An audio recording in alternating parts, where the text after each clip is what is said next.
Biden saying some wild stuff, Trump saying some wild stuff. This is why we can't have nice things. Kanye meddling in the election, and I'm gonna give you guys some hope. We're gonna give you some hope, some solutions. But before we do that, gotta drop the intro. I don't need nothing else. Every time I'm with you, yo, it's something else. It's a fact, and it's nothing else. Got your hand out, you don't even need a help. Ooh, I don't need nothing else. Every time I'm with you, yo, it's something else. It's a fact, and it's nothing else. Got your hand out, you don't even need a help. Ooh, that's right. I don't need nothing else.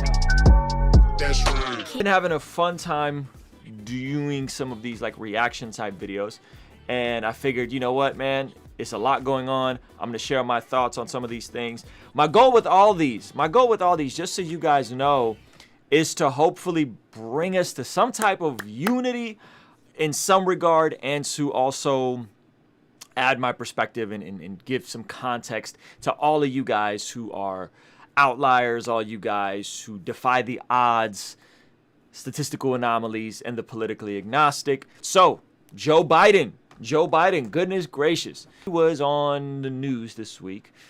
I guess they let him out to do some interviews, and he made some wild statement. Check this clip out. You guys seen this? But you all know, but most people don't know, unlike the African American community, with notable exceptions, the Latino community is an incredibly diverse community. What? With incredibly different attitudes about different things. Unlike the African American community, the Latino community is a diverse community. He's talking about voters, and he's been on this kicker of, you ain't black if you don't want to vote for me. Now, I have a lot of friends that happen to be black conservatives. I don't identify as a conservative or Republican, but I have a lot of friends that are black conservatives, and I think a lot of them are just tired of being viewed as a monolith, being told to fall in line and vote Democrat. And this man keeps saying these things. He's had that moment with Charlemagne the God on the Breakfast Club, but now it's this.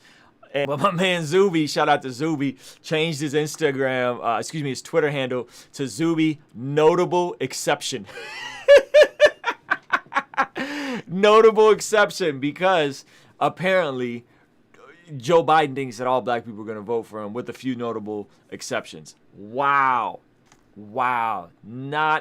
Just not a good look. Now, of course, Trump responded to this. Joe Biden this morning totally disparaged and insulted the black community. What he said is incredible, and I don't know what's going on with him. Biden's campaign insists he was not suggesting the black community is a monolith, but rather was referring to diversity of attitudes among Latinos when it comes to... Yo, the best part is that they doubled down. We weren't saying that all black people think the same and they're a monolith. We were just saying that the Mexican community is more diverse in their political... Wait, you just dug your heels in deeper. The campaign dug their heels in deeper. They couldn't think of a more creative way to step around. Wow. Okay. So this is a mess. This is a hot mess. Now check this out.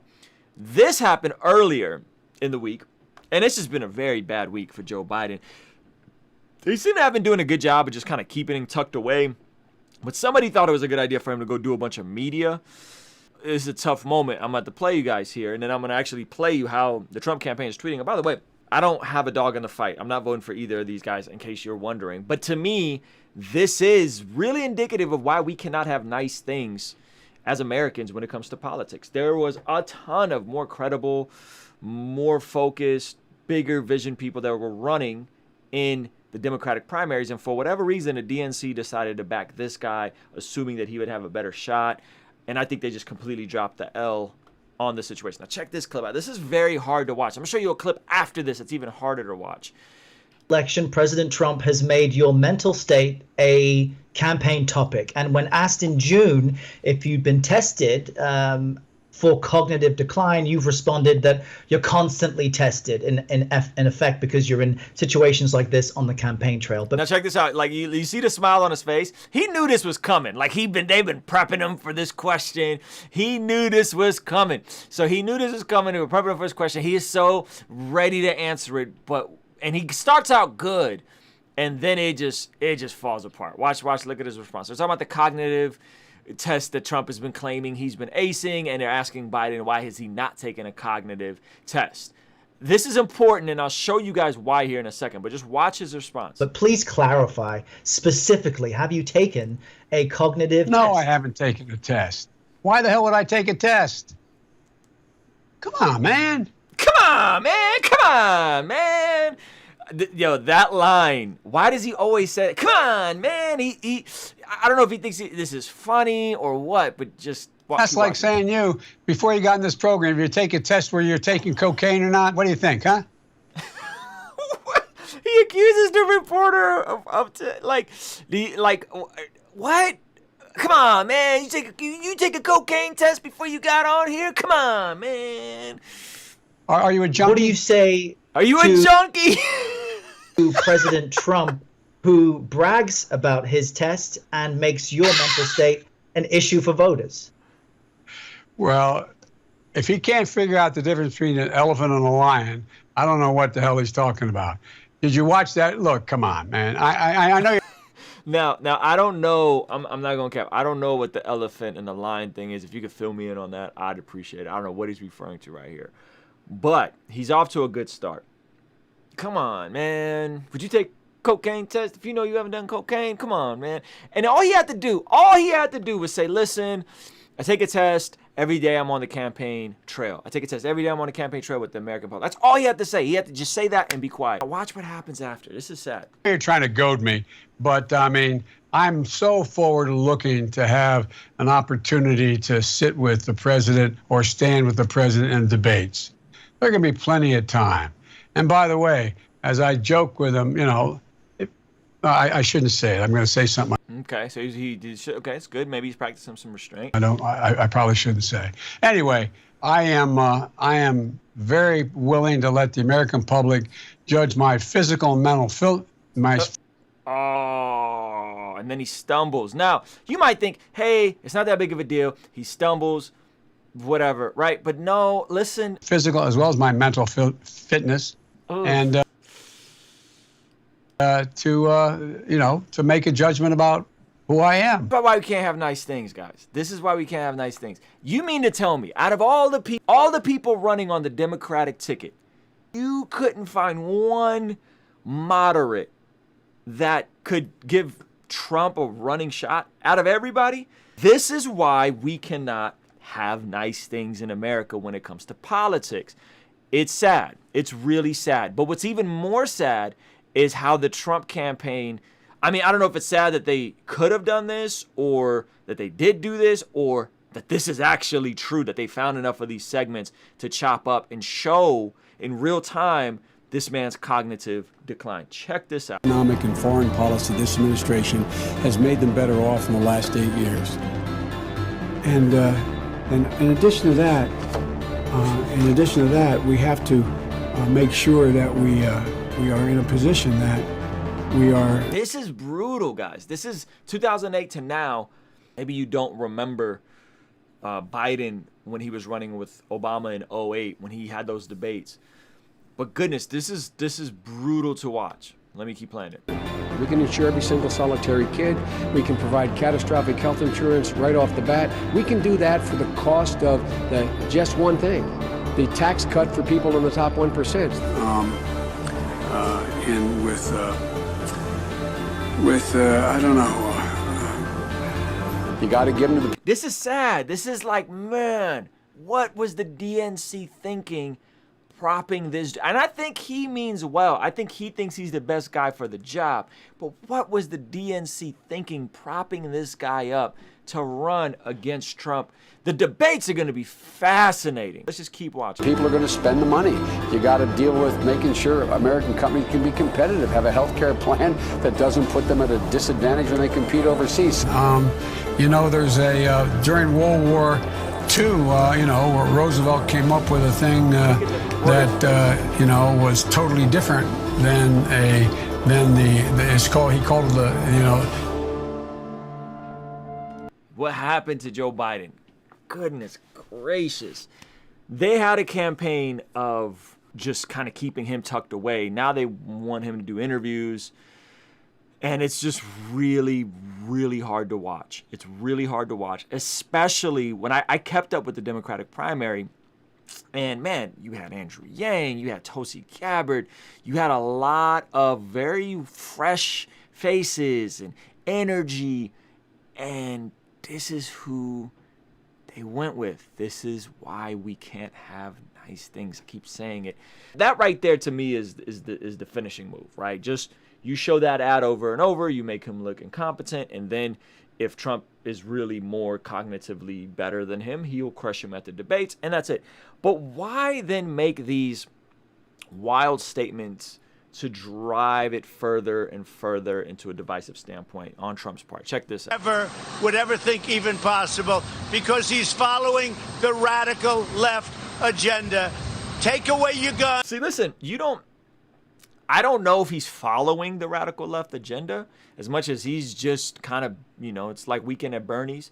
But to keep driving a deeper wedge and say radical left, radical left, radical left, to sensationalize these things means that apparently Trump isn't that confident in his own ability to use these kind of divisive language and divisive tactics to try and beat Biden. I don't think this is necessary at all, right? Listen to what he says.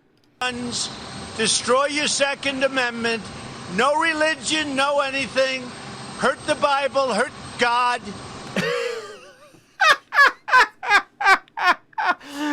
Destroy your Second Amendment. I can see Biden being more restrictive against guns. I'm a Second Amendment guy. I got a gun. I'm gonna buy more. I like guns. But this whole hurt religion, hurt the Bible, hurt God. No! You don't even need to say that. Listen, this man ethers him with the campaign commercial I just showed you guys. He doesn't need to say anything else. He don't need to talk about hurting God. What are you talking about? He just thought that sounded good in the moment. Like, these are just like, yeah, I'm just gonna say the most outlandish thing.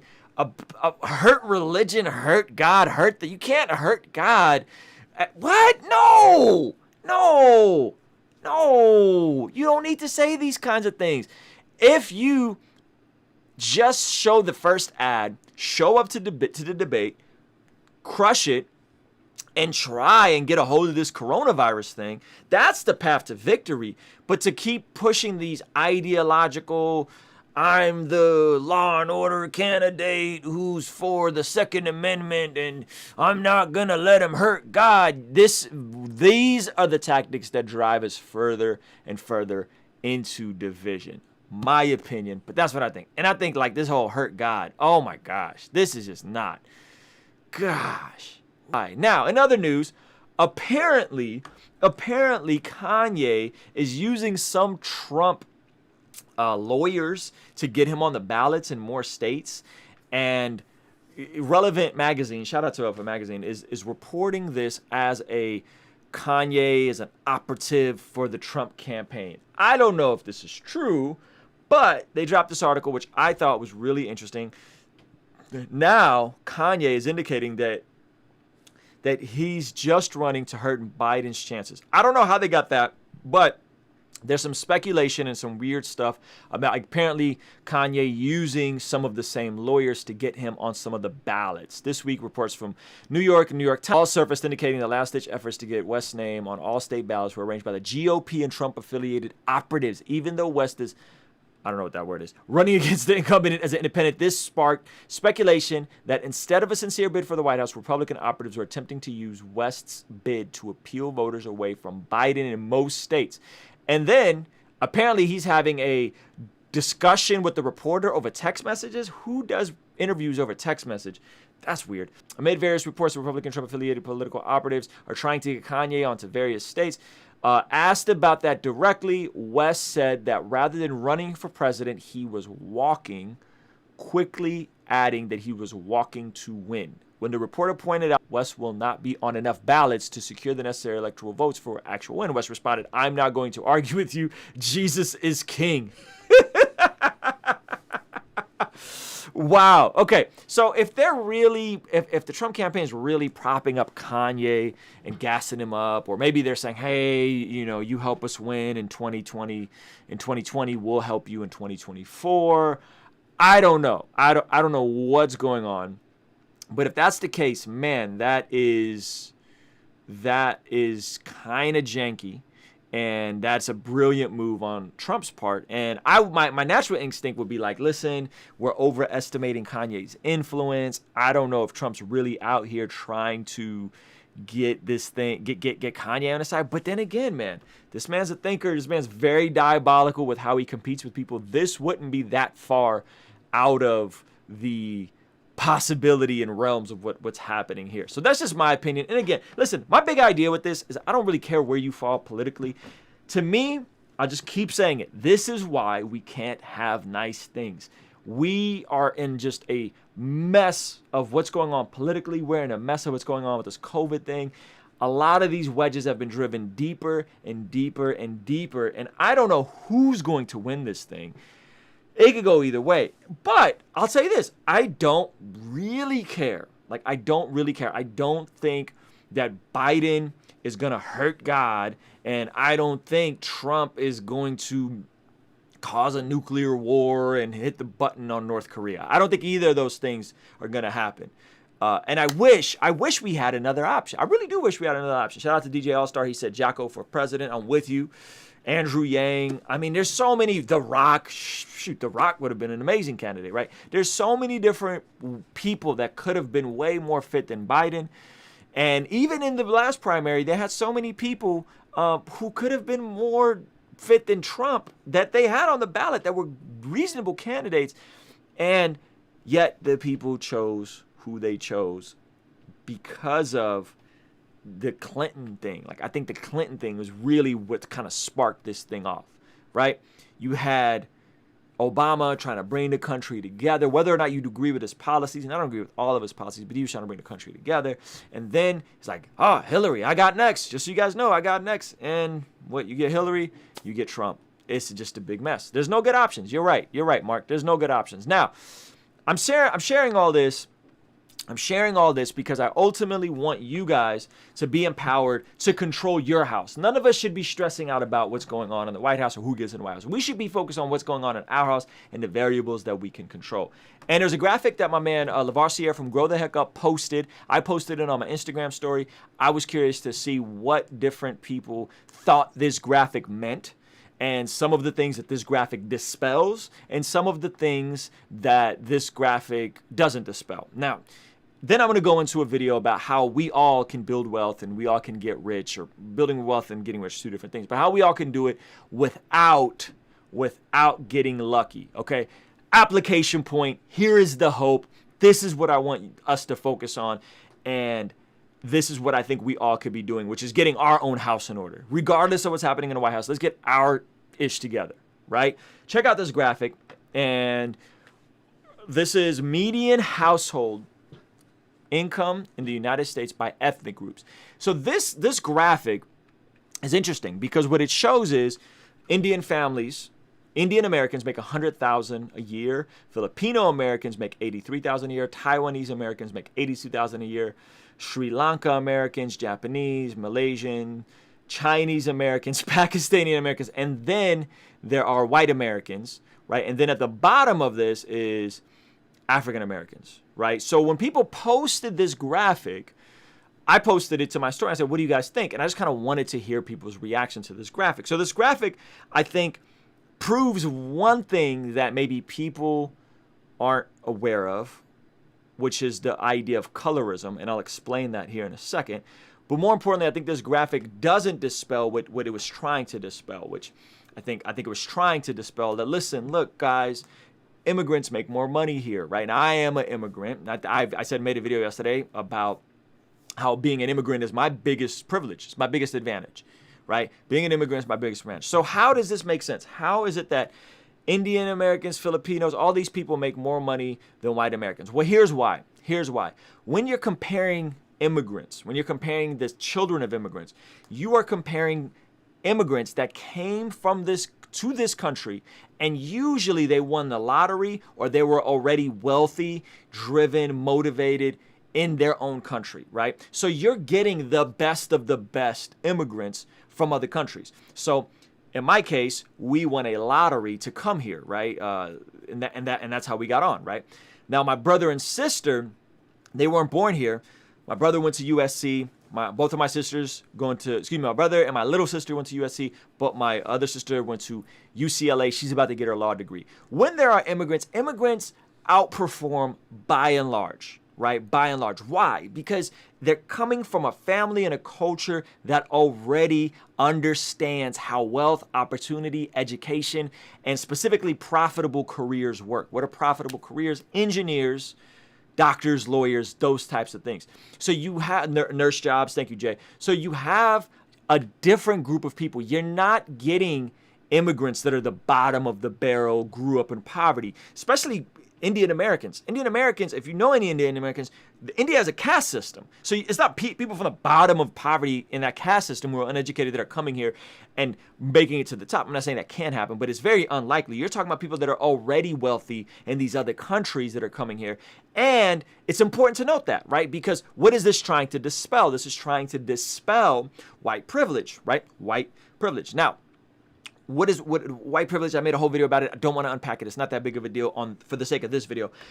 That's what this is trying to dispel. But what you have to factor in is the immigrant mentality, the value of education, usually both parents in the home, and usually people coming that had some type of assets, some type of wealth, some type of, you know what I mean, ability to maneuver to actually pay to come to a whole nother country. Or at the very least, as in me and my family, we came here as immigrant refugees, and we didn't have the money to come over, but we did have the foresight and the grind and the vision to just see the opportunity. That's my biggest privilege, as I'm an immigrant.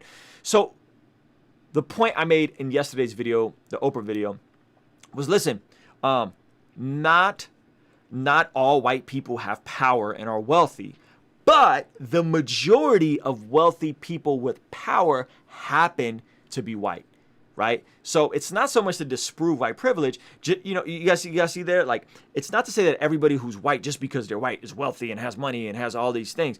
But it's to say that, listen, the people that are still at the top of the power dynamic, not the medium, but the power dynamic, the majority of those people are white, right? And in a majority white society, in a majority society where the elite, the power elite, the top 3-4%, the top 1% or the top 3 or 4 people who control the bottom 50% of the wealth, those people are white. So it's important to understand these differences and these distinguishable things. So I don't think this graphic just like, boom, zinger, we disproved white privilege, right? I don't think that's what this does. What I do think this does, and this is going to irritate some of you guys, is I do think that this does disprove the idea of colorism.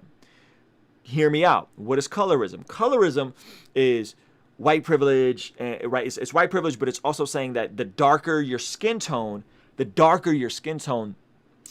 harder it is for you to become successful in a American predominantly white society, right? That is what this does prove. So what does that mean? Well, it means that Indians are darker skinned. A lot of Filipinos are darker skinned.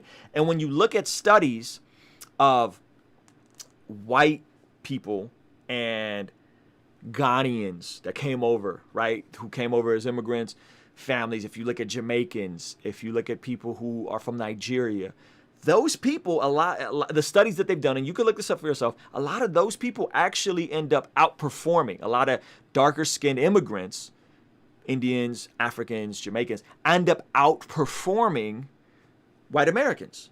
Financially, education-wise. Why is that? Again, this is about the culture that somebody is coming from. It's about coming from an environment and a family that's already successful, already at the top of the food chain and where they're coming from for them to even have the luxury to immigrate to America. So you're getting the best of the best 99% of the times when it comes to immigrants, right? The poor immigrants aren't coming. It's the wealthy immigrants, the educated immigrants.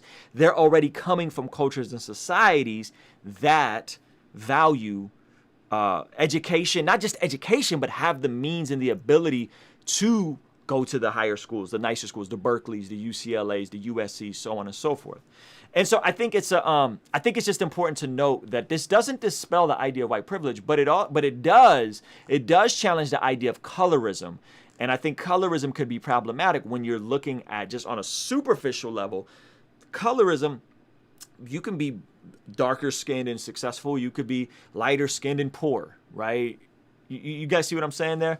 Shout out to Black Christian. He said, it's a false narrative that immigrants value education more than Black Americans. I didn't say that. I said immigrants come from families where they value education and they have the means for education because they're usually immigrants, wealthier immigrants that are coming over, right? The best of the best. Black Americans value education so much we started HBCUs. Absolutely. This is a well-meaning discussion with Ruslan. You've got so much of this wrong. Maybe I do. I don't know, but bro, I'd love for you to make a video and explain how I'm wrong on this. I think that's the, help me understand if I'm wrong. I don't think I'm wrong. I think this is clear as day. Because what is the solution? What is the alternative to this chart, right? What is the alternative to this chart? If African Americans or blacks in America, descendants of slavery, are at the bottom of the totem pole, what does this actually mean? Right? And Indian Americans, who majority of which are just as dark or almost as dark as Black Americans, are at the top of this economic food chain. What does that mean? How does that make any sense? Right? How does that make any sense? Right? Larissa said, it proves systemic racism in a way. It's hard for Afro-Americans to get paid as much as their white counterparts. Yes, except, so you would say the discrimination isn't against the color of someone's skin. You would say the discrimination is against the African-American culture, right? So if two people are going for a job, you would say that people are more likely to discriminate against the native-born person of African ancestry versus the immigrant-born of African ancestry. Because the math just doesn't qualify that. Like, it just doesn't, right? Again, look at the studies done on people from Ghana, people from Nigeria, people from Jamaica, and how much they earn on average to white families. They outperform them. A lot of them outperform white families. So I think that's important to note. So anyway, that's just something to think about. I'm not saying I'm saying this is my theory. This is my idea. I could be wrong on this. Somebody want to give me a better explanation for how does this reinforce colorism on a macro scale? Because I think this dispels colorism, but it doesn't dispel white privilege, right? Because again, not all white people are wealthy and powerful, but almost all powerful and wealthy people are white. That's my thoughts, but that's neither here nor there. I don't care how you really feel about this. Listen, well, I do care how you feel about this, but I think that the point I'm trying to make is that there's immense opportunity here in America.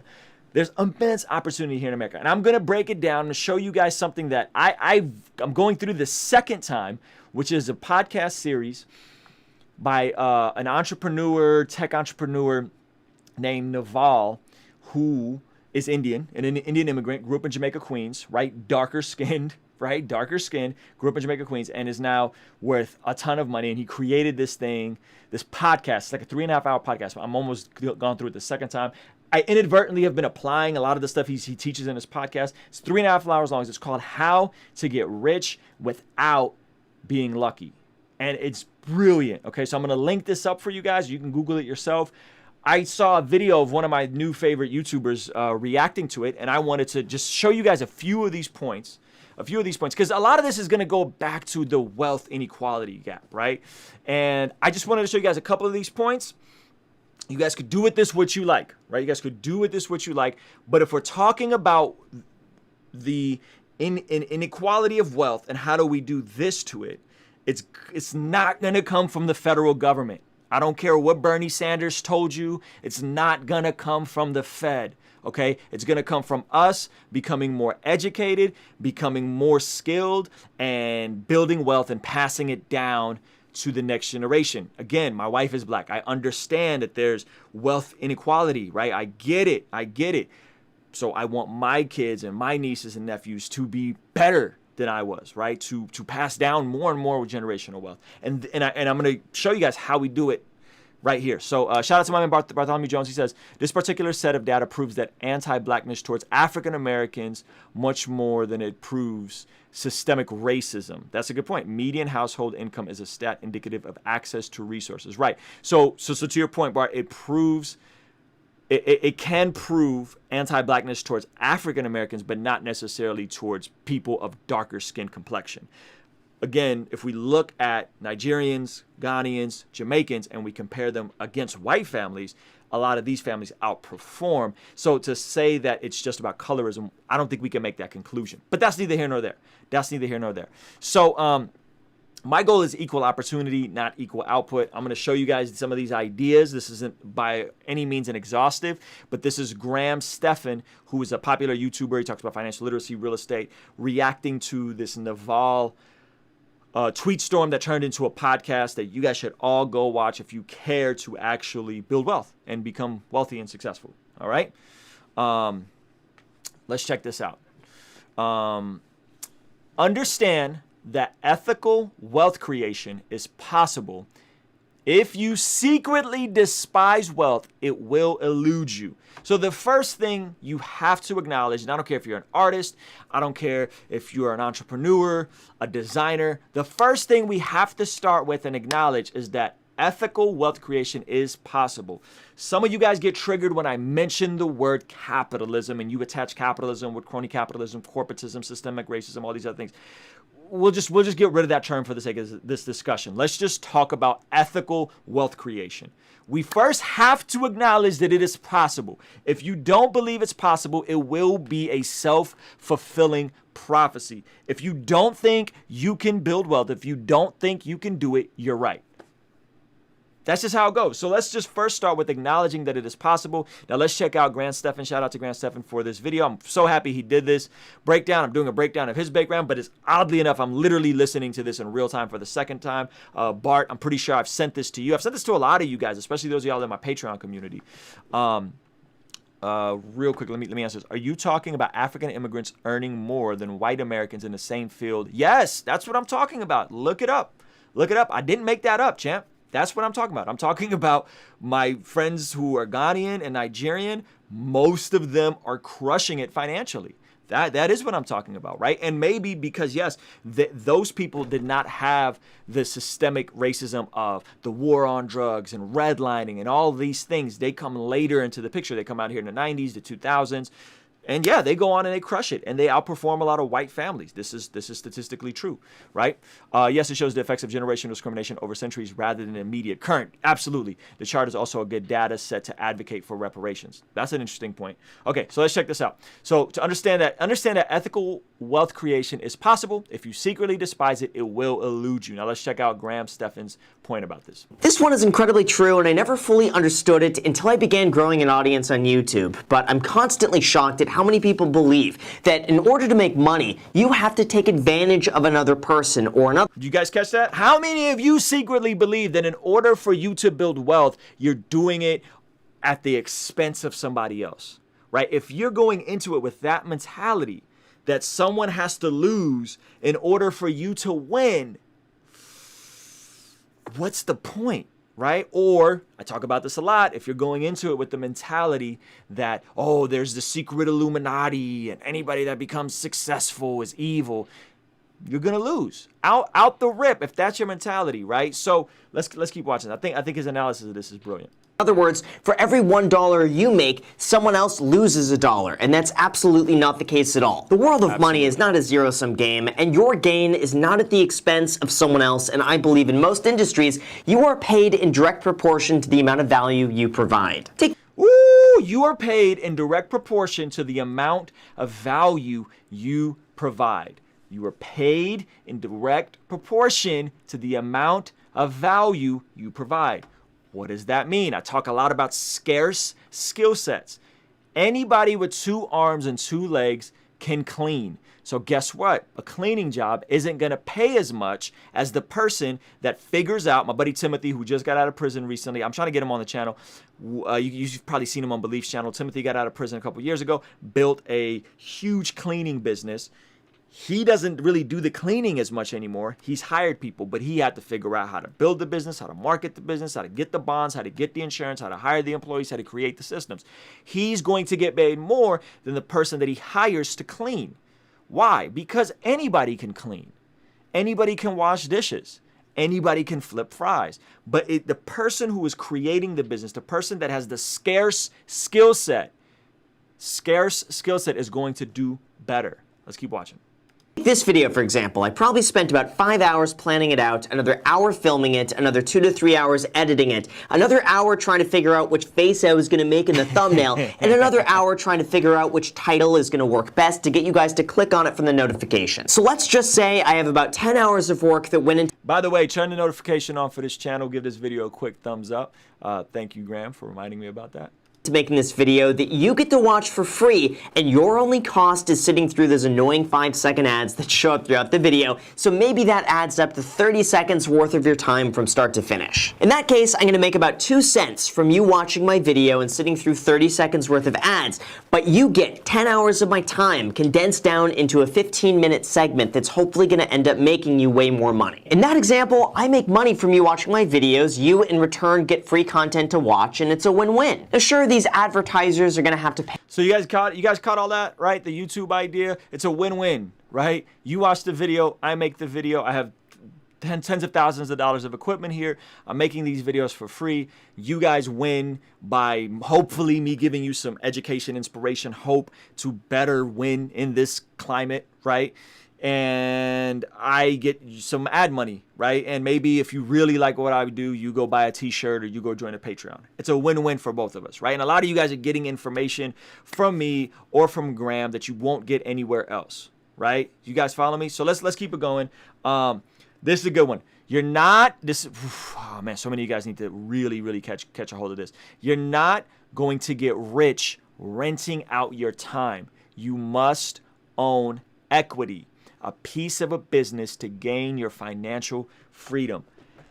You're not going to gain wealth by renting out your time. I'm trying to move more and more away from doing one-on-one consulting or from doing one-on-one things or even doing paid features because I'm really just renting out my time. I'm investing into people and I'm investing into building up my systems and my businesses. And I'm taking that money and I'm pouring it back into the market and eventually pouring it into real estate. Even the most successful doctors or lawyers don't really crack into true wealth creation until they become owners and partners in their businesses. Why? Because the more money a doctor or a lawyer make, the more their expenses go up. It's called doc-itis. Dave Ramsey talks about it all the time. Because if you're used to struggling and hustling to get through college and get through law school and you graduate, you got hundreds of thousands of dollars there, you feel like you can reward yourself, so you go get the nicer car, you go get the nicer house, you go get the nicer clothes, and your cost of living creeps up, and then you're still living paycheck to paycheck. You guys be surprised how many people I know who live paycheck to paycheck that make 6 figures, and they're just irresponsible with money because they don't understand this thing. Now, if you could imagine if you could make $100,000 a year but live off $20,000 a year or $30,000 a year, and then you take that other $80,000, you pour it into real estate or you pour it into the market. You guys see what I'm saying? So this is a huge point. Owning equity in a business, owning equity in something, right? I own equity in this YouTube channel. I own equity in Kingstream ENT. I own equity with the ideas, the t-shirts I create. I own equity in these different businesses. I own equity in real estate. Not real estate, not yet. In the stock market. Let's check this out. Again, this goes back to the practice that you will not get rich if all you ever do is trade your time for money without... This is huge. You will not get rich trading your time for money. Guys, get a hold of this. Now, what does that mean? You should eventually develop a scarce skill set to generate more money for yourself so that you can invest in your businesses. Meaning that if somebody can learn how to take photos, learn how to do video, learn how to create, you take those same skills, you pour them into your own businesses, you're going to be more likely to be successful, but you could still make more money doing that for other people than you can working a Joe job or trading your time for money. You guys see how that, right? Meaning that if all my businesses failed right now, I would still have the skill sets to pull up and help somebody else get their YouTube channel launch, get their clothing brand launch, right? Get their music career off the ground. And those skill sets, those scarce skill sets are what's going to always allow me to build wealth. Even if I'm not doing it for my own business, a lot of times it's better to learn on other people, learn on other businesses, make more money than you would working a job, than take those same skills, pour them back into yourself, right? So essentially, you're starting trading time for money, but at some point, you have to move away from that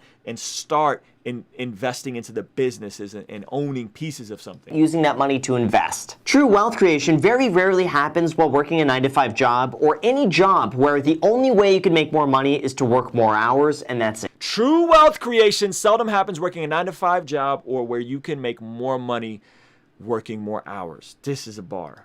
The issue we're all faced with is that there's only 24 hours in a day, so beyond a certain point, it becomes impossible to get ahead by working more hours because eventually you hit that 24-hour mark and you just can't work any more hours. But when you begin investing what you earn, your money can begin working independently from the time you put into it. So owning assets and equities like stocks and real estate or a part of a business is what's going to make you wealthy, not necessarily working more hours. Now, if you're confused...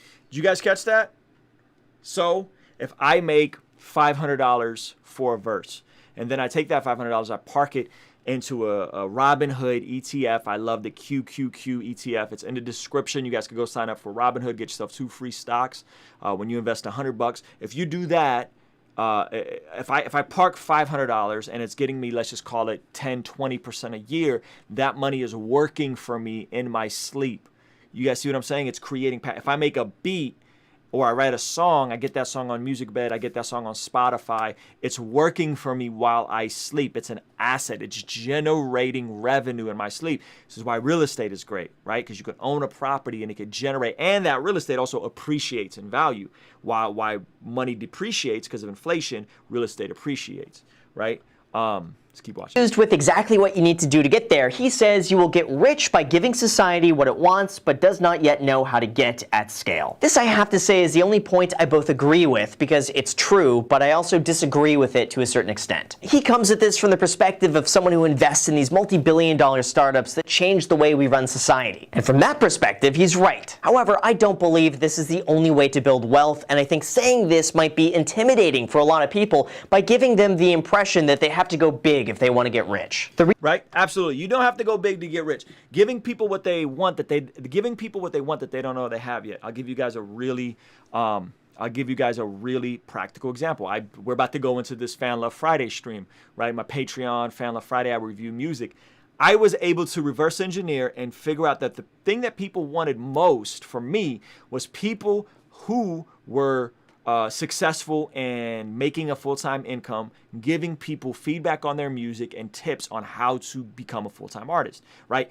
And I started this before Rapzilla or No Jump or anybody was doing. I started this back in 2016 over Twitter, did it on Facebook, and now we have this real clean platform where people call in through a Zoom call, and it's super dope, right? So we're about to get into that actually right after this stream. Why is that significant? Because I gave people something that they didn't know they wanted. And in that, I'm able to scale that. More importantly, I'm able to help people I see a ton of potential in. And those people end up being the evangelists for the community. People didn't know they needed an online virtual community to meet other musicians, right? People didn't know that, but it was a need I saw years and years ago. I was able to build it up, and the word of mouth, right? And the word of mouth and the cosigns I get are way more valuable than the time I pour into it. And that's going to give me a platform to set up and launch some courses to help people do this more and more. You guys follow me? So I think this is important. So you don't have to just do something big. You don't have to just do something big. Oh, I got to find the next Facebook. I got to figure out the next Instagram. No. You just need to figure out what your contribution is and what do people want, but they don't know they want. We think of what people want. We always think, oh, we need an iPhone. Like, yes, that's Steve Jobs. That's his contribution. He solved something that we all needed, didn't know we needed. But we could do this on much smaller scales, right? And I guarantee you, anybody that's emerging and is blowing up in a business right now, they're capitalizing on niche markets. So let's keep watching. And I'm almost done, guys. Appreciate y'all hanging with me. This will be chopped into a smaller video tomorrow, so on and so forth. Do we have to be an artist to be a part of Patreon? Absolutely not. We have a ton of designers who are a part of Patreon. We have a ton of producers. We have entrepreneurs. We have all kinds of people that are a part of Patreon, and a lot of them just get value from the Zoom calls that we do, the weekly Zoom calls that we do, right? And it's honestly, it's a lot of me helping you guys avoid my mistakes. It really is, right? It's a lot of me helping you guys avoid my mistakes. The more I help you guys avoid those mistakes, the more you're passionate about it, and then referrals come in, and it's very affordable. It's $12 a month, right? It's $12 a month, and I keep intentionally increasing that price because I want to reward the people that have been there since day one, like my man Bartholomew Jones, right? right? Those people are paying $5 a month or whatever, right? And so I intentionally created that service so that I could scale, because I don't got the time to hop on everybody's one-on-one call or trade my time for a $200 or $300 consulting call. I don't have time to do that. So what it does is it allows me to connect with a bunch of different people at once, see which people are doing a great job, and then I press into those relationships that I see a ton of potential, or just people I like that I want to help out. It gives me a way to see who's really about it, to see who's really about that life, right? And so that's my first line of defense for everything. Go talk to me on Patreon. You want me to listen to your music? Go to Patreon. You got a question? Go to Patreon. Go to Patreon. Because I don't have the time to be trading my time for money, okay? Sorry, I know I really drove that point home. The internet has massively broadened the possible space of careers. Oh, I wish I had my explosion sound. Most people haven't figured this out yet. The internet has broadened the possible space of careers. Most people haven't figured this out yet. That is such a bar. Guys, it's still early. It's still early. Most people haven't figured out that you can start a business selling black coffee and it could turn into a 6-figure, eventually a 7-figure business. And you could do it all from the crib using internet, using Instagram, using Facebook. Most people haven't figured this out yet. It's still early. It's still early, guys. Obviously, yes, this is very true, and I really believe the internet has leveled the playing field in terms of who can make money and from where. It's no longer The internet has leveled the playing field. So many of us are complaining and we don't see the opportunity. I'll give you guys a really, really, really practical example. My man Belief in Fatherhood, right? 200,000 subscribers. He was just on Oprah. Myself, I'm not at that level with the numbers. I got 1/10 of that, but I make a comfortable living doing what I love to do on my own terms. Guys, if it wasn't for the internet, I would be working with adults with developmental disabilities, which, by the way, I found extremely fulfilling and amazing. One of the coolest jobs I've had. Just paid crap. And we were poor, but we still were able to use that to get out of debt. That's what I was doing from like 2009 to 2012, right? I would still be doing that. And Belief would still be driving a cab. Except there are no more cabs because Uber came over and took over. Uber and Lyft destroyed the cab industry, pretty much, at least out here. You guys see what I'm saying? That 20 years ago, 30 years ago, 40 years ago, guys like me and him, creative people, would not have had the same opportunity because of phones, because of technology, because of YouTube, because of Instagram. This is so key for us to get a hold of, and we keep missing it. We keep missing it. Why did I stop? Yeah, because of the money. Because if I want to buy a home or raise a child, I can't do it making $12 an hour, especially in California. 100% that's why I stopped, right? Because I think the work was fulfilling, but it wasn't sustainable. I couldn't raise Levi on $12 an hour, and my value was that my wife would stay home. That's a huge value of ours. You might say, "Oh, that's a patriarchal mindset." No.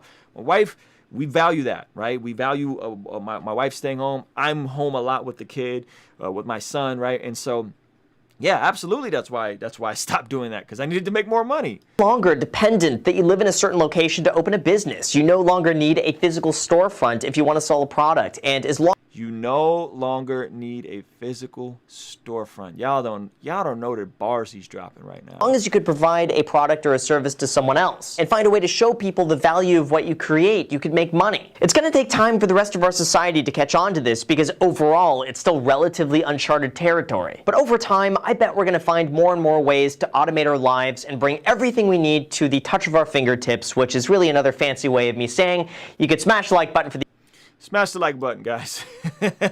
This is great. This is great. I think this will be the last one I do, because I want to move on to the Fan Love Friday stream. You guys should go watch Graham's entire video. Before that, you guys should also go buy yourself some merch, kingsdreament.com. We have a few of these limited edition vinyls left. Politically agnostic t-shirts for $22. Yeshua's Dream t-shirts for $22. Pre-order on that is up right now.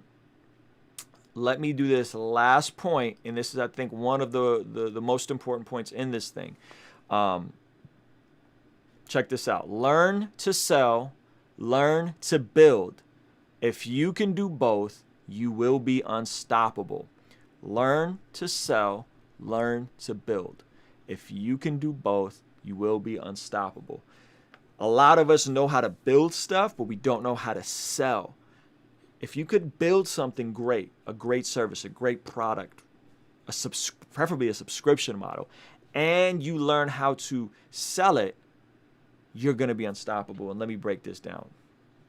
First, let's talk about learning how to sell. If you cannot effectively articulate the benefits of what you have to offer to another person, they will never use it, even if it's the most revolutionary product of the decade. If you want to build wealth and make money for pretty much anything out there, you have to learn how to sell. Whether you like it or not, life is one big sales game. Like anytime you go to a job interview, you're selling yourself. Or anytime you're in a negotiation, you're trying to sell your vision. If you invent a product, you have to find a way to get an investor or a customer interested to buy that product. Nearly everything we do at its core. Now, he says something, you have to find an investor or customer interest to buy that product. I'm not a big fan of investors. I'm not a big fan of using other people's money. So for me, this has been huge. I had to learn how to sell stuff because I never wanted to use other people's money because I'm a debt-free Dave Ramsey guy, right? So I had to learn how to get customers to fund my ventures. Right? This is, I learned this from Seth Godin's Startup School. That's an amazing podcast series you should watch as well. I had to learn how to get customers to fund my ventures because I learned to build and I had to learn to sell. And the better I got at building, the better I got at selling. I'm still learning a lot about selling. I'm still learning a lot about building, and I'm able to scale and consistently grow my revenue streams, right?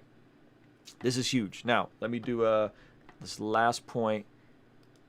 Specific knowledge is knowledge that you cannot be trained for. Society can train you. It can train someone else and replace you. So he talks about specific knowledge. Specific knowledge, I call it a scarce skill set. So a skill set and something that's scarce. A skill set that you can't learn in school. It's more of an apprenticeship. It's more of working with somebody hands-on. You're way more likely to connect with an entrepreneur, watch them, intern for them for free, and learn how to be an entrepreneur than you are to learn that in business college, right? That is specific knowledge.